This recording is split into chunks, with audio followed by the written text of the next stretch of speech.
Hello, this is a bit odd because I'm actually in a really good mood today and I'm filming about something quite sensitive, but it's something I wanted to film for a long time, and I'm sure if you know me from TikTok or Instagram, or you might have seen some of my recent shorts on YouTube about being a university dropout, I basically wanted to film a video about that whole story, like the real reason why I actually dropped out, because I've never really spoken about it properly.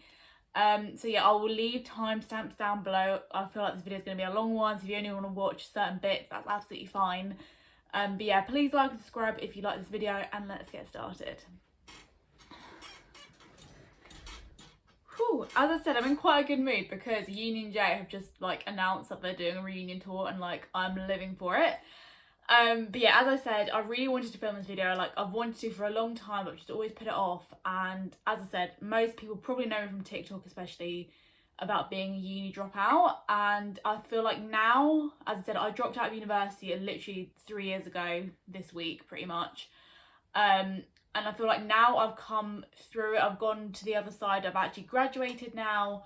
I feel like I can talk about it properly. And obviously I'm in a book which is coming out in March, which talks about that as well. But I just thought, I understand not everyone wants to buy that book, and you might just want to know, if you're just nosy like me, you might just want to know the full story, what actually led me to drop out. Because a lot people ask quite a lot, they're like, what was the final straw? Why did you actually drop out? And I've never really said online, so here it is. Yeah, I've done so much university content before, but I've never really gone through the whole story of my dropping out part of my life. So here we go, I'm going to stop rambling. So, okay, so I've done a whole video before about my university experience where I did mention me dropping out, but as I said, I didn't talk about it really in depth. So, I've also just got my clock over there because I do have a driving lesson later, so I just don't want to go over time. Anyway, so I started university in September 2017, straight after my A-levels. I thought, I knew if I took a break I probably wouldn't have done it at all, so I was like, you know what, I was going to go straight to uni. Pretty much all my friends went straight to uni. I wasn't completely sure what I wanted to study. I just feel like at 17, 18 you don't really know what you want to do with your life, but again, everyone's going to university, so I looked at so many different unis and I decided Bath Spa was for me. That's where I went to university. I also want to say, this video isn't a video to slag off the uni I went to. Obviously everyone's experience will probably be completely different, so you might go there and love it, or you might go there and hate it. Everyone's experience is so different. So yeah, it's just my experience of what happened to me. So I went there in September 2017. First year, I absolutely loved it. I always say, if I could go back to one part of my life, it would be my first year of uni, because I just remember being so carefree. It was the first time I moved out of home. I just felt so happy going out all the time. And the actual course, so I originally studied education and psychology, so I majored in psychology and minored in education. So I basically 3 modules in psychology and 1 in education. And first year is pretty I found it quite straightforward. A lot of it was just repeating content from A-levels. This is fine, I can do this. I found it a bit boring, but I just thought, oh, it's first year, everyone needs to be on the same sort of level, hence why the work wasn't too bad, in my opinion anyway. So yeah, first year, really loved it, just had a great time. And then for my second year, so I went back to second year in September 2018, and so in my first year I lived in a flat of 12 people, and then for my second year I lived in a flat with my best friend Eve, who I'm still very close to now. I'm sure you know who she is if you follow me. Yeah, so I moved in a tiny 2-bedroom studio flat with Eve.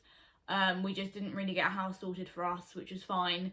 And I think one of the first things which really made me go downhill was that flat. As I said, we were struggling to find a house anyway, and the only last option was this studio flat. It was really expensive. It was honestly tiny. You would walk in, your bathroom was literally right on the doorstep. And then there was a tiny kitchen, probably the width of this single bed. That's how small it was, with a little cooker. Didn't even have a proper oven. It was a combi microwave / oven, which didn't really work.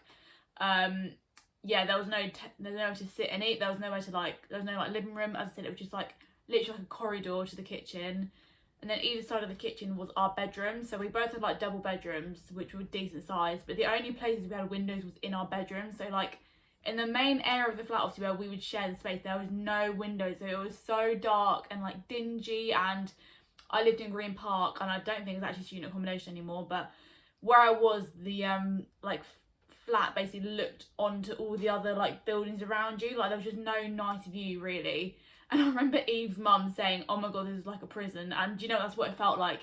I just felt very like enclosed in. But obviously I thought, oh, it's fine, I'll settle in after a couple of weeks. But I did not. As I said, like the actual bedroom was fine, but just the overall vibe of the flat I just did not really get on with. But as I said, I already paid the deposit. I couldn't change now that I had nowhere else to go. And then I started second year lectures, and second year psychology in particular, I just did not understand it. There was a lot more statistics, because we actually had specific statistic modules, and I'm not a maths brain. I literally barely got a C at GCSE maths. So when I saw all this like maths, like statistics, I was like, what on earth is this? This is not what I signed up for.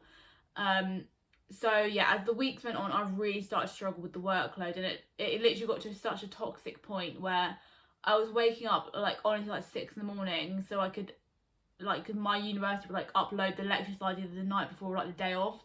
So I'd literally get up like 6 in the morning, like make all my notes on those lecture slides before I even went to the lecture.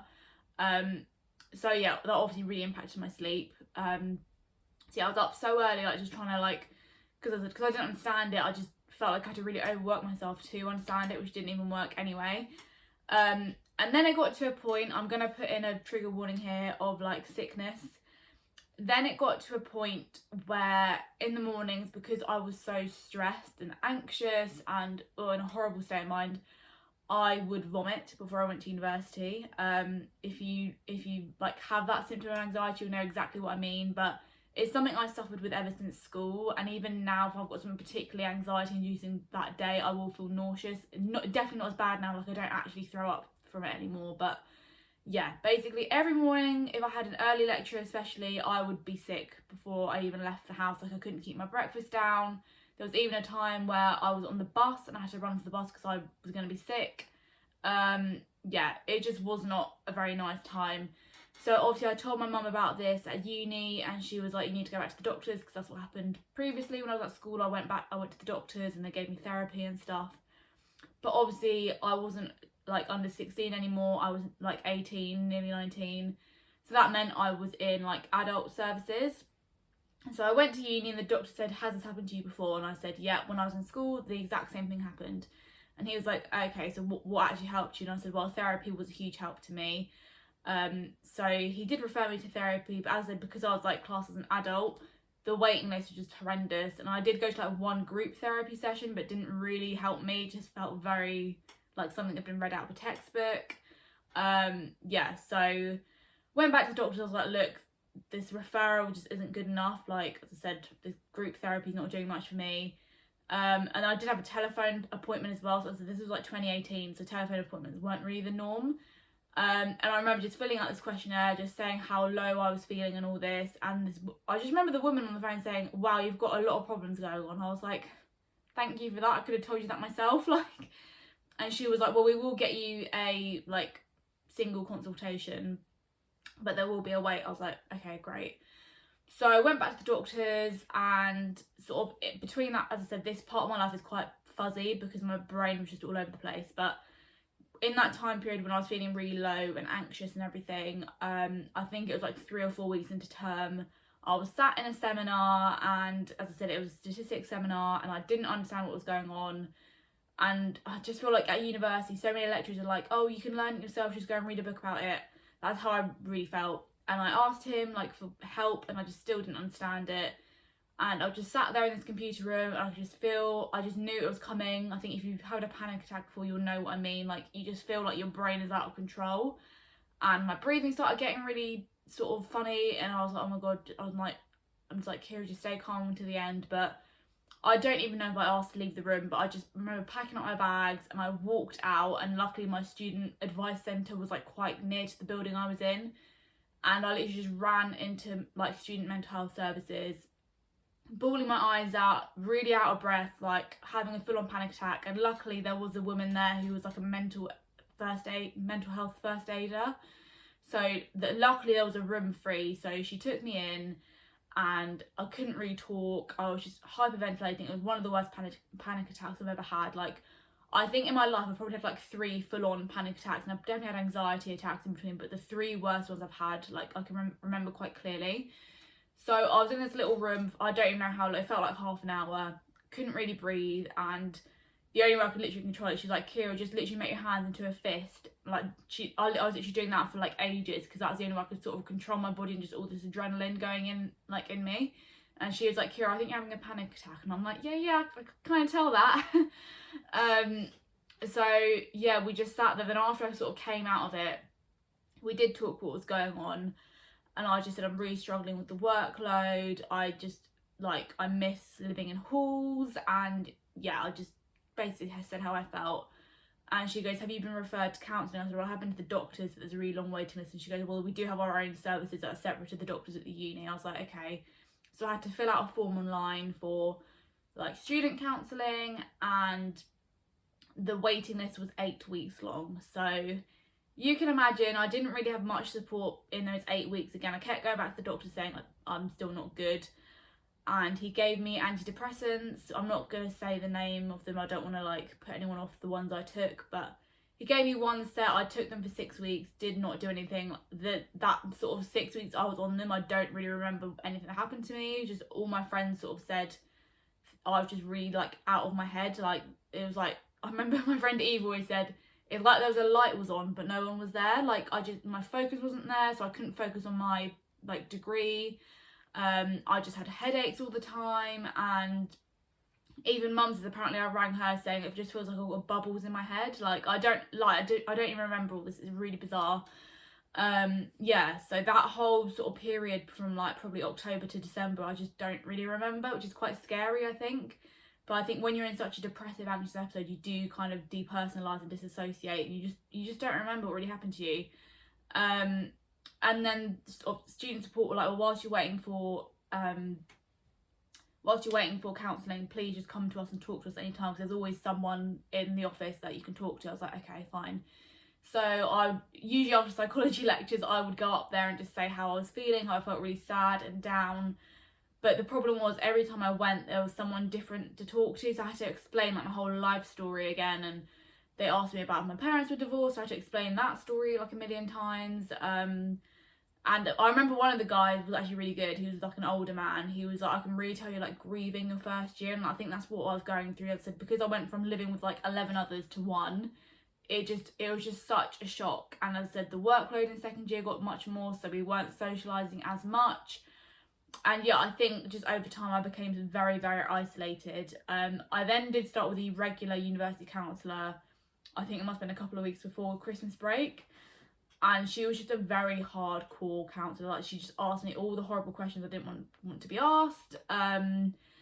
Yeah, as I said, because she brought all these like things from my teenage years to the surface, like all this trauma I hadn't really come to terms with before, I just found it so hard to concentrate at uni. And again, I was still vomiting most days, like maybe twice a day. Like, in that time, I think the only meal I ever could probably eat was like dinner, which is really, really scary. And then I came home from Christmas, like for Christmas that year, and I just remember like trying on all my clothes at home, because I'd always like leave some clothes here, and like everything was just like hanging off me. I had these like mum jeans that, like, again, I had to put a belt on so tight because I just lost all this weight. And I just remember my family, they're like, Kira, you've lost a lot of weight, like, are you okay? And I said, yeah, I'm fine. I was like, uni's just a bit stressful, that's all. Like, I was just really playing it down. I think, I said I was in second year, I was like, I can't leave university now, like, I was literally halfway through my degree, I was like, I can't leave, like, I've just got to put up with this for another 2 years. So yeah, that was the Christmas. And then, again, I went back to uni in the January, and I was seeing this therapist. Things just weren't getting better. I just felt myself going into such a horrible, dark spiral. And I went back to this therapist like one more time. I think I was entitled to like 6 sessions. I don't know how many I had. And I was just there bawling my eyes out. It was such a like isolated, dark period of time, like at no fault of anyone's. I think for me, as I'm quite an introvert, if I'm struggling with something, I will just deal with it myself. Like, I don't really reach out to my friends and family. So I was speaking to this therapist, and she was like, look, Kira, like, what do you actually want to do? Like, how do you think this is going to get any better? Because I haven't seen an improvement in you. And I just literally there crying. I was like, I just need to go home to my mum. And we sort of got to the bottom that I was just hating psychology. And she said, oh, have you ever thought of intercalation? And I'm like, I've never even heard of that word. What is that? And she said it basically means if you're suffering with your mental health or physical health, or you've gone through something personal like a bereavement or something, you can take time off of your degree and like come back to it at any point. So it's a bit like, it's similar to like deferring the year or something.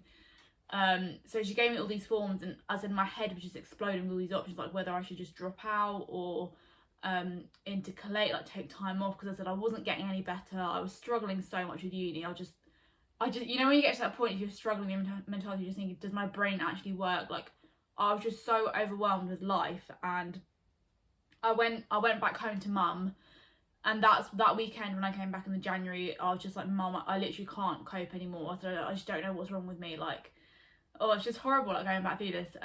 Yeah, I just thought, I was like, mum, I just can't cope anymore. I just want to be at home.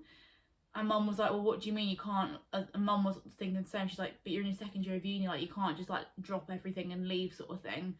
And I said, no, it's fine. Like, I'll get it sorted. Like, I just need to be at home. Like I said, I just feel like I just felt so lost. And again, I don't really remember this conversation well because I just wasn't mentally well.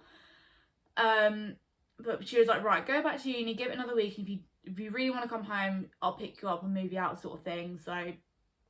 And then I went back that following week, and yeah, just even the train home, I just felt, and I remember mum saying, and I was like, mum, I've got this psychology. Mum was like, Kira, don't do that assignment. She said, you don't have to do that anymore, just like focus on yourself. So I didn't do my assignments. I literally went to my personal tutor, because after I spoke to the therapist, she's like, if you're dropping out of uni or whatever, you need to speak to your personal tutor. And I hadn't probably spoken to her since my first year of uni. So I went to my personal tutor, again, just crying my eyes out. And I think the final straw for me, as I said, it was like January particularly. Obviously January's a horrible month anyway, but I just remember sitting in that room, in that like horrible dark flat, and just thinking, I generally can't live like this anymore. I know, sorry, that's a really dark thing to say, but I just generally thought, I can't put myself through this for the sake of getting a degree. I just thought, this just isn't right how I'm feeling, like something needs to change. And I thought, and to me, the only logical thing to do was to drop out of university, because I said I wasn't happy there, I wasn't gaining anything from the experience. Like, yeah, I just needed to go. So I went to my personal tutor. I was like, look, I don't know what to do. I said, I just need to leave university, but I don't know how to go about it, whether to defer the year or just drop out entirely. So my personal tutor was really good. She was like, look, Kira, you're not the first to do this. Like, please go home, like get well again. You can come back at any point. You can come back next year, 10 years time. Like, and she always said to me, she's like, education will always be there, but you need, like, your brain always comes first, like your health comes first. So she then emailed a lot of different people. So I had to get a form from my personal tutor to get my current courses, sign that off, to say that I was leaving due to mental health. I had to get a form from the doctor as well saying I was leaving uni due to mental health. And then she said, don't worry, we do the rest. So the registrar from the uni had to like send a letter to student finance or something to basically defer the year. And she was like, look, the place is there for you in September 2019 if you want to just do education studies. So I filled out the form to like select my modules for the next year. But even at that point when I was filling this form, I was like, I just don't want to come back at all, really. Like, I think because I just thought so little of myself, and I just thought I just couldn't do it. I just couldn't cope. Like, yeah, it's just so weird looking back at me then, like, and how I am now.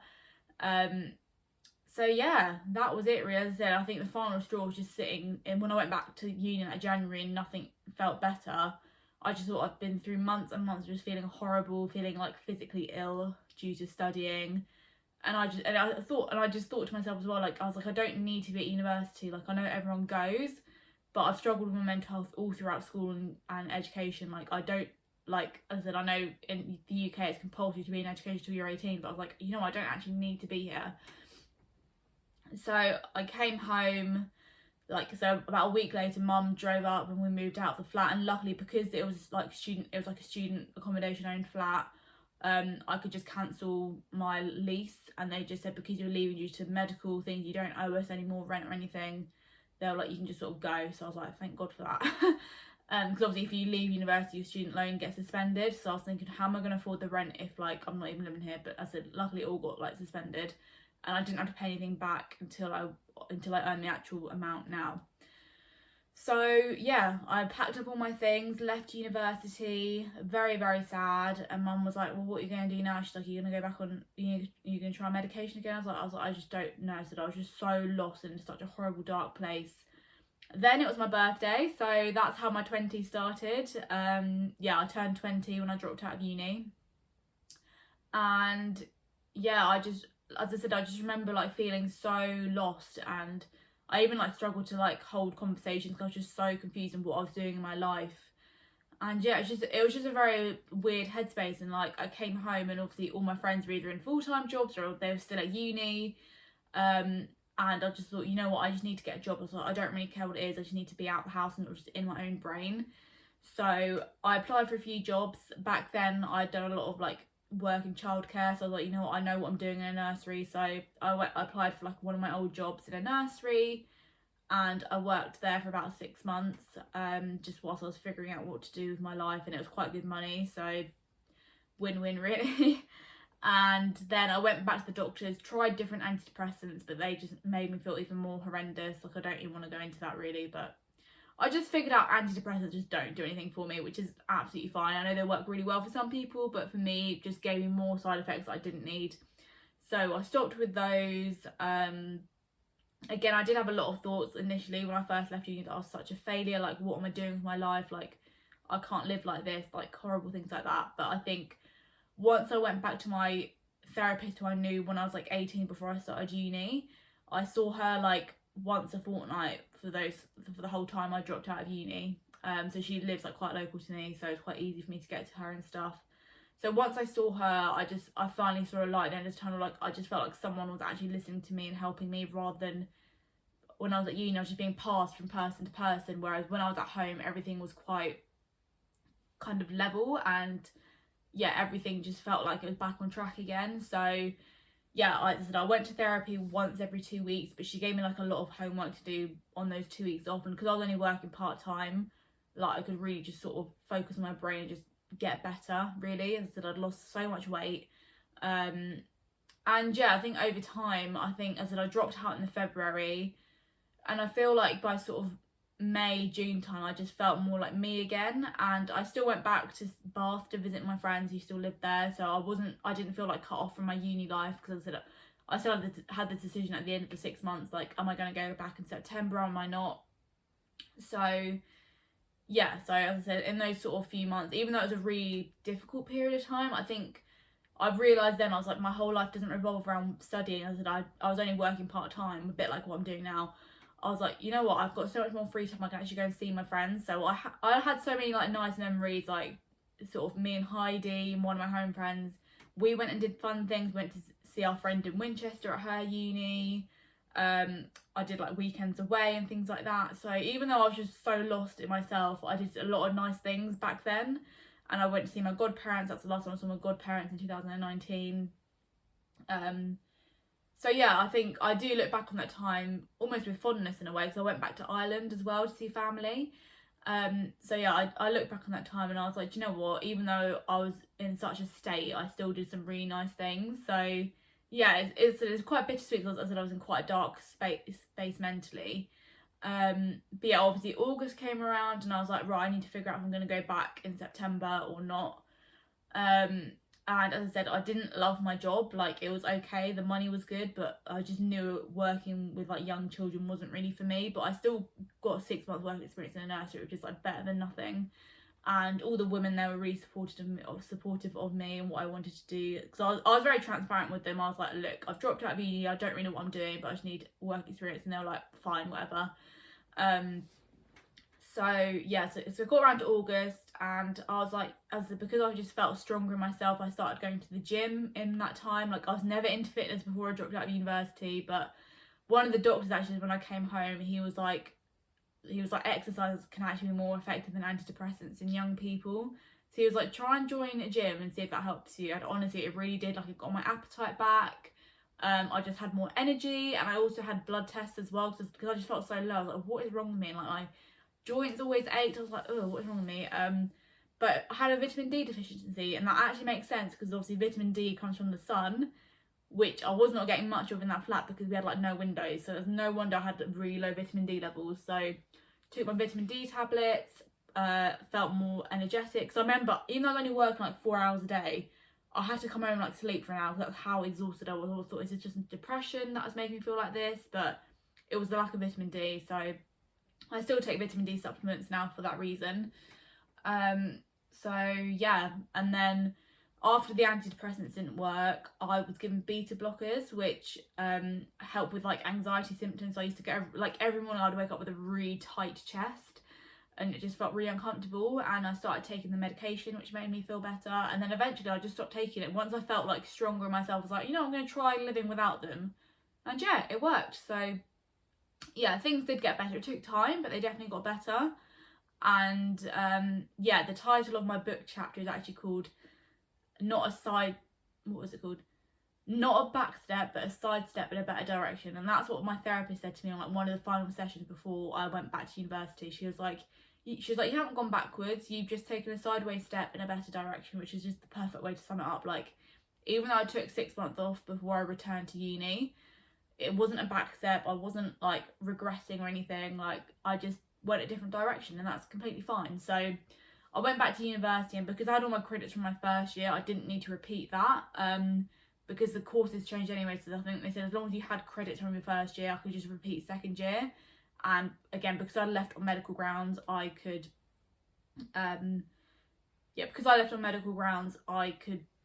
get another year's worth of funding. So my second year retake and my third year I still could do on like student finance, which was great. But I was quite lucky when I took those 6 months off uni, because I was just working, I didn't really have any outgoings. I saved like so much money, which is really helping me out now, especially now I'm like doing driving lessons and trying to buy a car and all sorts. So yeah, that's my story of why I dropped out of university. As I said, it was a really horrible time. Like, I don't think about it much anymore because it was like 3 years ago now. So but yeah, I think it was just one of those where like a lot of different things led to that decision of why I dropped out of university, and no one is to blame really. So I don't want to like be here saying my university were awful, because they weren't. They did try their hardest, but I think I just needed to remove myself from that stressful environment, which university can definitely be at times, and just get better on my own sort of thing. And yeah, I don't regret it one bit.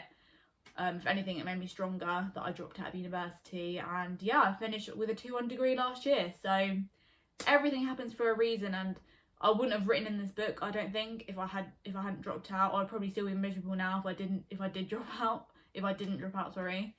But yeah, I appreciate this video is very long now, so I'm gonna stop. But I hope this helps one person out there. So if you're really struggling with university, whether it's mentally or physically, you just don't like it, there is nothing stopping you from dropping out. As I said, you can return at any point in time.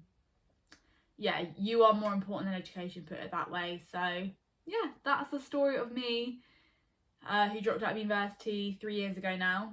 As I said, I still managed to complete my degree in the end, even if I took a 6-month break, I still did it. So yeah, just focus on you, stay on your own path. Don't let anyone force you to do anything you don't want to. And yeah, hopefully you get to be where you want to be. But I know how hard the decision is to like drop out of university, because I did not know anyone else that had done it when I went to uni, apart from my friend Heidi, who dropped out in the first couple of weeks in first year. But as I said, I dropped out literally bang in the middle of my degree, and I just felt so lost. I didn't know anyone else who'd done similar to me. So hopefully my videos or any of my TikToks or whatever have helped you if you've ever felt the same. But yeah, please like and subscribe. As I said, I'll leave the book pre-order link down below. Thank you so much for watching, and I will see you soon. Bye.